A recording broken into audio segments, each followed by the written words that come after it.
Hi, I'm Karianne and this is the overhead squat. Today we're going to take a look at the overhead squat. Griffin's going to show us what we would like to see in the overhead squat, some of the faults we might commonly see, and how we can scale it down. This is one of the movements that is the most challenging in CrossFit because it does demand quite a bit of flexibility. And one of the best ways that you're going to get better at the overhead squat is doing more of them. I know that's not what everybody likes to hear, but that's the truth. So Griffin's going to show us a few. Griffin happens to be very proficient at this movement. We can all hope to someday get to this point. So as he's moving, we're going to take a look at his setup. His setup is just like an air squat, so if Griffin moves his feet slightly wider, he likes to keep them a little narrow. He's going to have his toes slightly turned out, just like our air squat. He's got an active shoulder, he's driving that bar up, and he's super tight in his midline. Okay? The bar is right over the middle of his foot. As he descends into the bottom of his squat, his knees are driving out, his hips are below parallel, he's staying active on that shoulder, chest is up, and he stands. One more time, a little bit faster, he drives down to the bottom, full depth, and stands. And last time, chest is up, knees are out, hips below parallel, and stand. And relax. So, everything about the air squat applies in the overhead squat. We still need to see that weight in the heels, our knees driving out and tracking over our toes.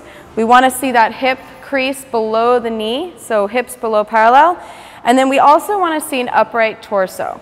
So, your inability to air squat is going to be reflected in this overhead squat. It's going to become more and more challenging, all those things, which is why we demand proficiency in the air squat.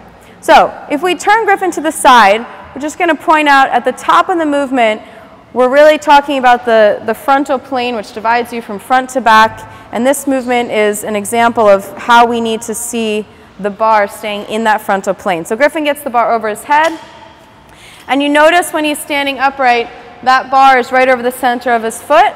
As he descends down, that bar stays over the center of his foot.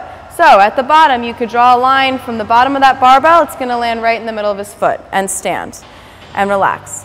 So easy day. Unfortunately, there are things that can go awry with this movement. We talked about the active shoulder. Griffin's going to switch to a PVC because this is not a very good position for your shoulder. It's not ideal. So an unweighted PVC. If we turn to the front here, Griffin, so what we want to see in the active shoulder is those armpits forward, okay? That bar is over his head, and we can see that he's driving up with his lats and everything to keep that bar stable. It's pretty tight in that position. If he doesn't have an active shoulder and he's relaxed, that bar is going to move all over the place, okay? Active shoulder.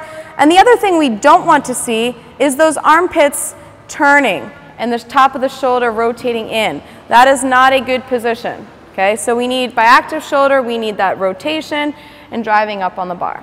Okay, relax, Griffin. So one of the things we will tend to see, other than that improper shoulder rotation, is what we call sort of an immature squat. Now, if Griffin has an air squat that looks like this, it's not quite mature, and what that means is he's sort of cantilevered forward versus what his really good squat looks like, where he's upright, okay? We're going to have a little bit of an issue in the overhead squat. So if he takes the PVC and shows this, if he has an immature squat, it's going to look like this in his air squat. That bar still needs to stay over the center of his foot, but as you can see, it's a really not good position for his shoulder. Now his shoulder is doing all the work, versus if he gets himself into a good upright squat, he's got his body and his bone structure underneath to support him, and stand and relax. So the overhead squat, really key points is working on your air squat, making sure we're getting all the way down, knees are tracking over the toes, driving through the heels, but then really crucial is that shoulder position.